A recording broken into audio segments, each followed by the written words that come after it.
Betty. This is Nancy. I'm here from Madeira, USA, and we are going to do a recording today of our 8 embroidery essentials for your embroidery room. We have over 200 accessories, and that's anything beyond thread, backing, bobbins, in our arsenal that we offer you. And I chose the top 8 that I think are essential, and some of them are new, some of them are tried and true. And hopefully you come away today after watching this wanting at least one of these, if not 2. All 8 would be great, but let's go ahead and start looking at these. And I'm going to look at them, or I'm going to pull them in starting at number 8. And that is our bird nest tool. The bird nest tool has 3 tools in it. Do you know what a bird nest is? If you've been embroidering for a while, you certainly most likely have had a bird nest. Maybe you don't even know it's called a bird nest. So what happens when you're embroidering, usually it happens when the tension's not right, or maybe the bobbin case didn't get put in correctly, or you forgot to put in. Who hasn't done that? I certainly have. And what happens is all this thread gets caught up in the rotary hook area, down in the hole where the needle goes. And when you're embroidering, your hoop is attached to that needle plate. And it's very hard to get it off without cutting that thread. So there's ways that you can certainly get under there and cut the thread. With the bird nest tool, makes it nice and easy with that blade and the long handle. You go and you put this underneath your hoop where the needle plate is, and you kind of slice the thread away from the needle plate, and now you can take your hoop out.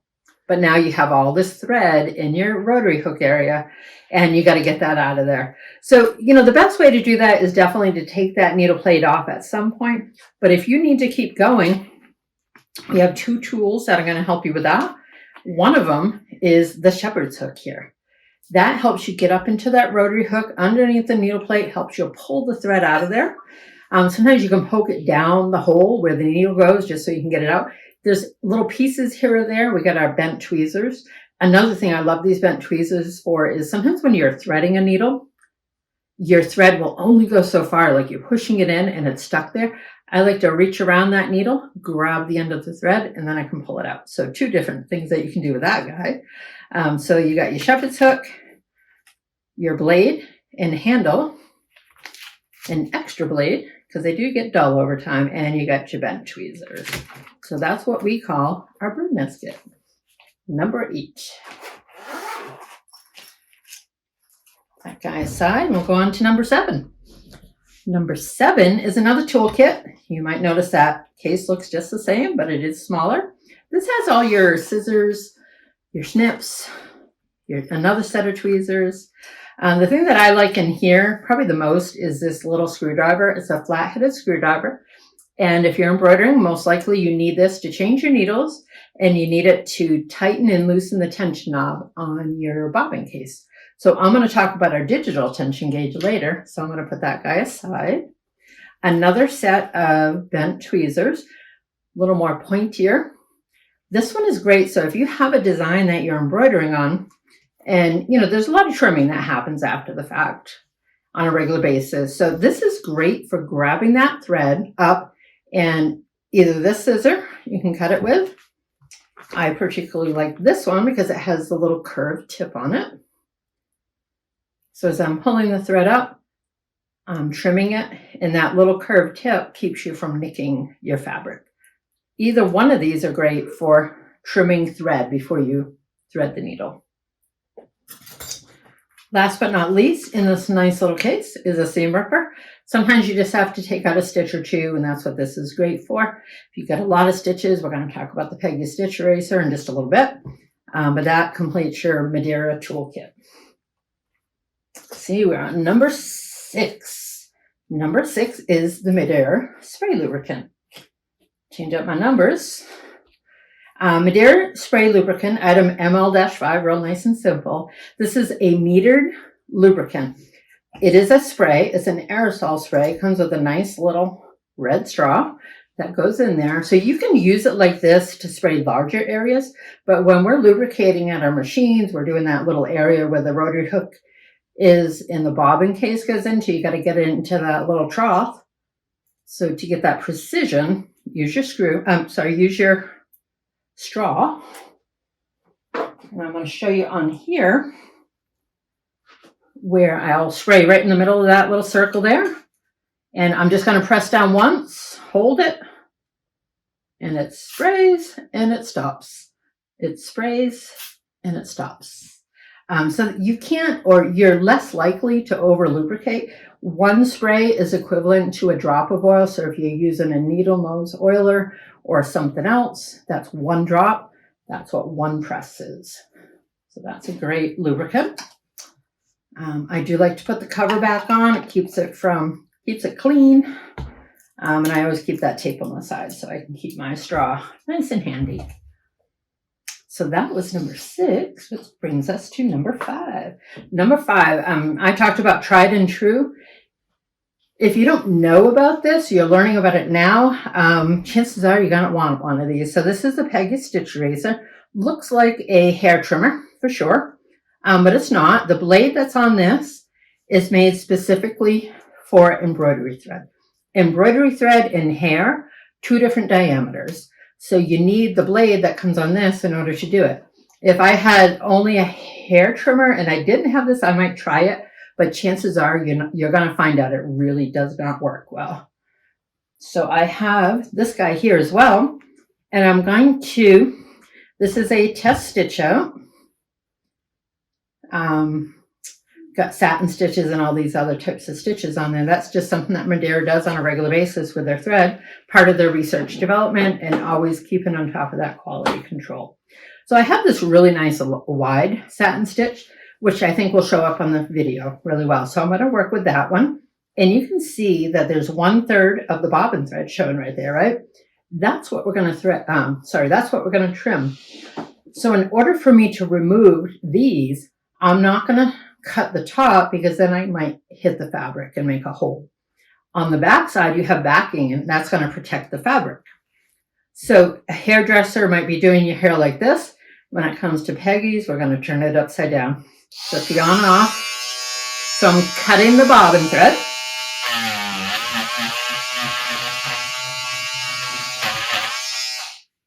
Then I turn it over, and I like to use the teeth. I don't leave it on because, again, I don't want to hit that blue fabric. I don't want to be putting a hole in my garment. There you go. Now, what do you do when it comes to running stitches? So on there are those running stitches. I can get those off as well.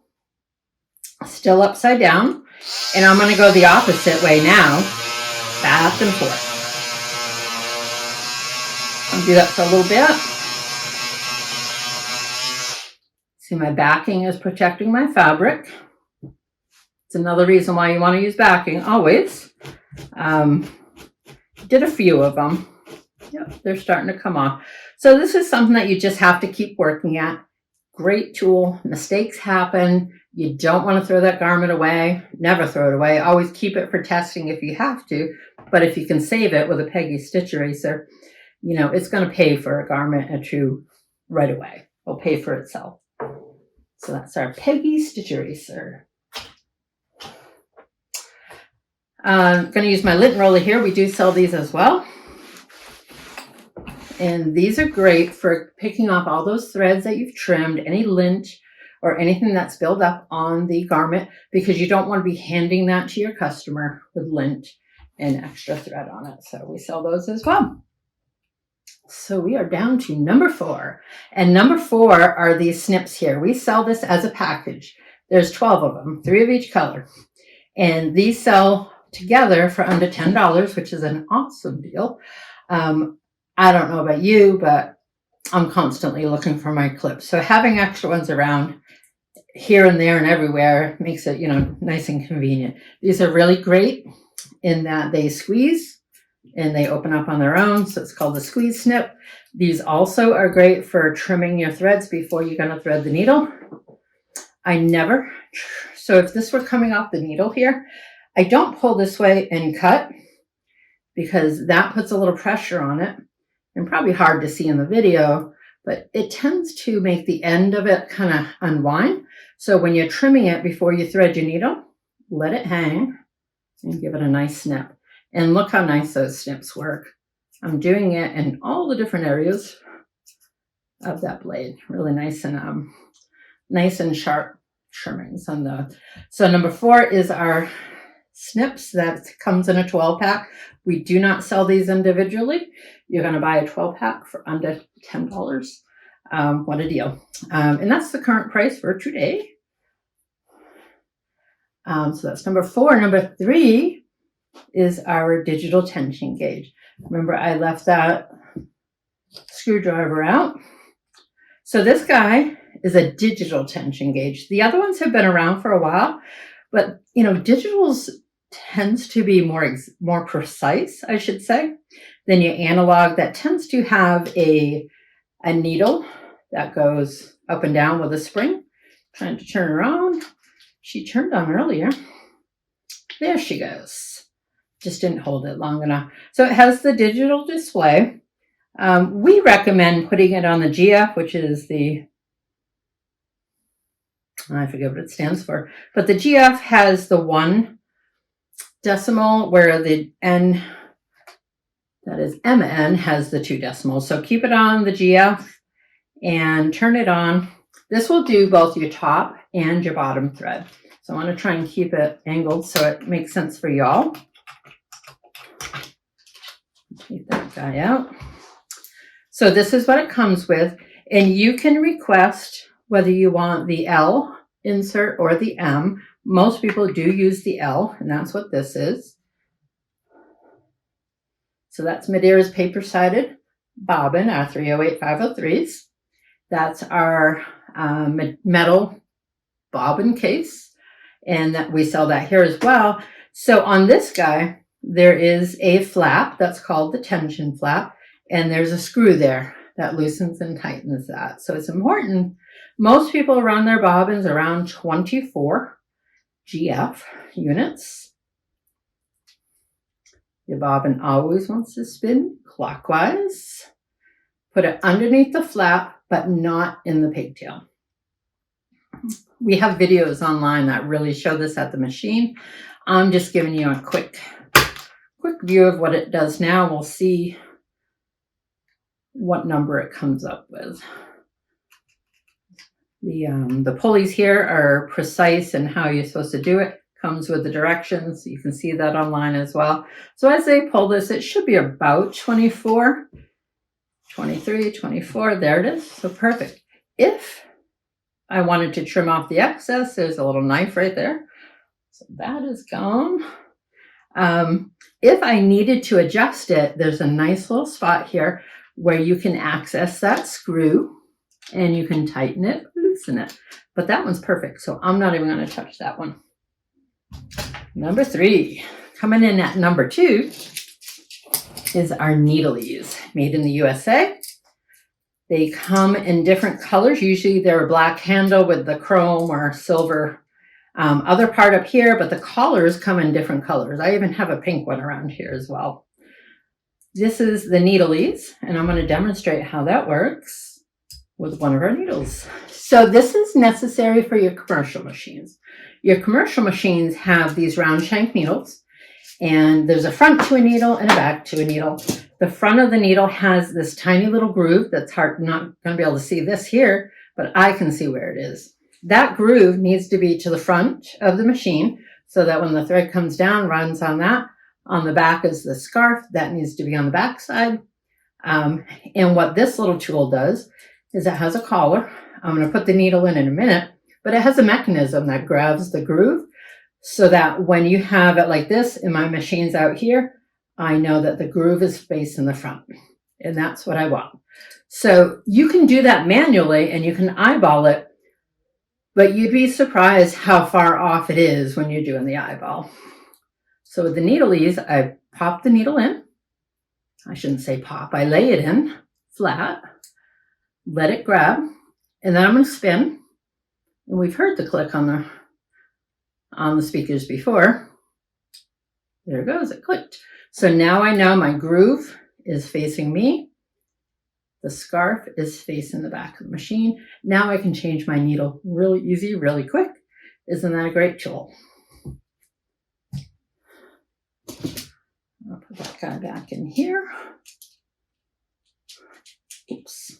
That was sharp. All right, coming in at number 1 is our brand new needle tracker. This actually just went up online as we're recording this. And do you ever wonder how long has it been since I changed the needle number 4 on head number 3? Maybe you keep a log, and great for you. You're a very organized person. I've tried doing that in the past and have really not been all that successful at keeping on it.